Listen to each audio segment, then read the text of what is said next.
5 ayat 11 sampai 12. Barang siapa memiliki anak, dia memiliki hidup.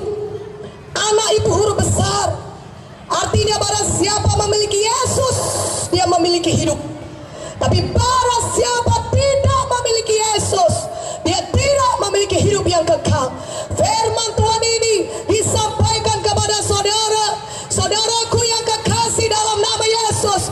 Kalau kita percaya kepada Yesus, maka kita memiliki Yesus. Artinya kita sudah memiliki sorga yang kekal.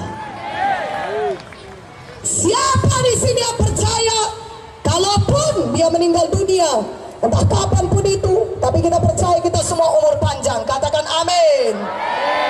Siapa di sini percaya, kalau misalnya dia meninggal dunia, dia pasti pergi ke sorga? Angkat tangannya tinggi-tinggi.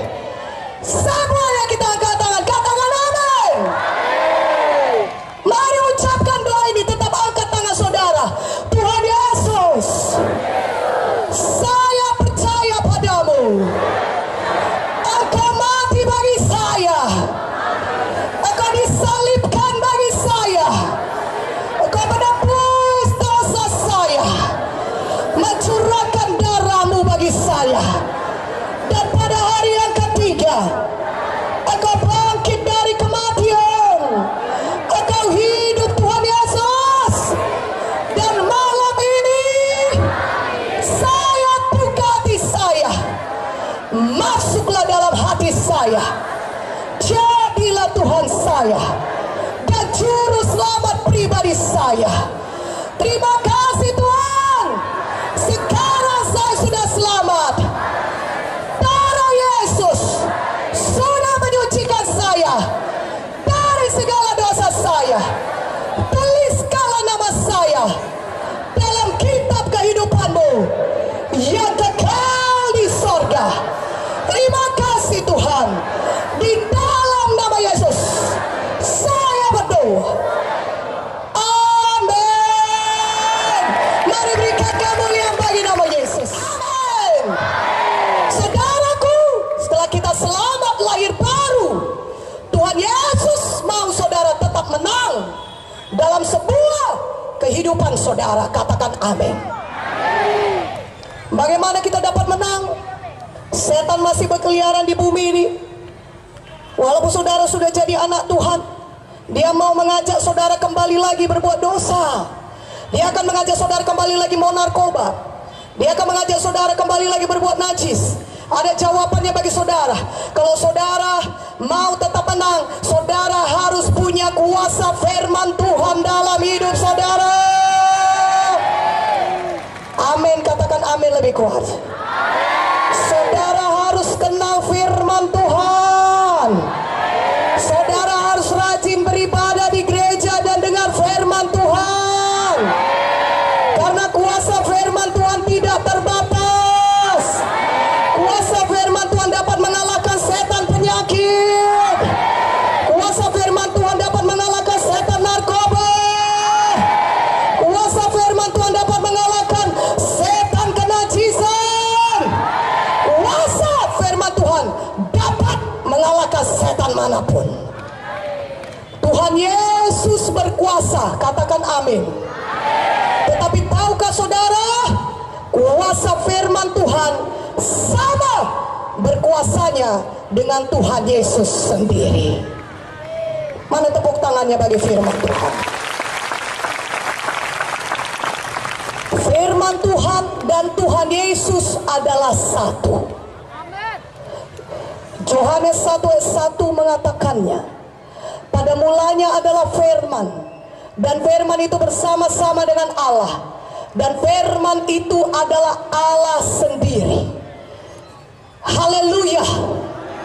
Saya akan tunjukkan kepada saudara kuasa Tuhan Yesus sama berkuasanya dengan firman Tuhan. Firman Tuhan sama berkuasanya dengan Tuhan Yesus sendiri.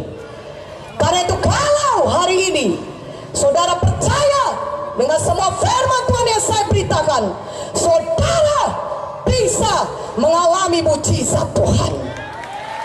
Saudaraku, bukalah Alkitab kita dari Yohanes 4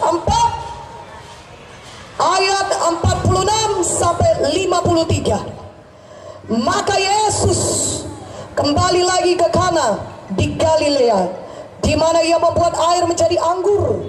Dan di Kapernaum ada seorang pegawai istana, anaknya sedang sakit. Ketika ia mendengar bahwa Yesus telah datang dari Judea ke Galilea, pergilah ia kepadanya lalu meminta supaya ia datang dan menyembuhkan anaknya, sebab anaknya itu hampir mati. Maka kata Yesus kepadanya, jika kamu tidak melihat tanda dan mukjizat, kamu tidak percaya. Pegawai istana itu berkata kepadanya, Tuhan, datanglah sebelum anakku mati.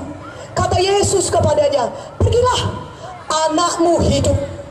Orang itu percaya akan perkataan yang dikatakan Yesus kepadanya, lalu pergi. Ketika ia masih di tengah jalan, hamba-hambanya telah datang kepada dengan kabar bahwa anaknya hidup. Ia bertanya kepada mereka, pukul berapa anak itu mulai sembuh? Jawab mereka, kemarin siang pukul 1 demamnya hilang. Maka teringatlah ayah itu bahwa pada saat itulah Yesus berkata kepadanya, anakmu hidup. Lalu ia pun percaya, ia dan seluruh keluarganya. Katakan amin. Jadi ada seorang pegawai istana, anaknya sakit mau mati. Dia mendengar Yesus sudah ada di Galilea, saudara, sudah ada di Kana di Galilea, dan dia tinggal di Kapernaum. Dan dia dengar Yesus sudah di Kana di Galilea, aku datanglah. Dari Kapernaum dia berjalan jauh 40 km. Dia sampai ke Kana di tempat Yesus berada. Dan ketika dia sampai kepada Yesus, dia berkata, Yesus, tolong aku, datanglah ke rumahku, karena anakku yang sakit hampir mati karena penyakitnya. Datanglah Tuhan. Dan apa kata Yesus? Kalau kau tidak lihat tanda dan mujizat, kau tidak percaya. Dan apa kata Yesus kepada pegawai istana ini? Dia mengucapkan firman-Nya. Tuhan Yesus mengucapkan firman-Nya. Dia berkata kepada pegawai istana ini, pulanglah, pergilah pulang, anakmu hidup. Amin. Dan pegawai istana ini percaya kepada apa yang dikatakan Tuhan Yesus. Dia pulang. Itu jauh jalannya, sekitar 40 km. Dia pulang ke arah rumahnya di Kapernaum. Dan ketika dia tinggal jalan, hamba-hambanya dari rumahnya datang kepadanya, Bapak, anak Bapak sudah sembuh. Kapan sembuhnya? Tanya pegawai itu. Semalam kira-kira pukul 1 demamnya hilang.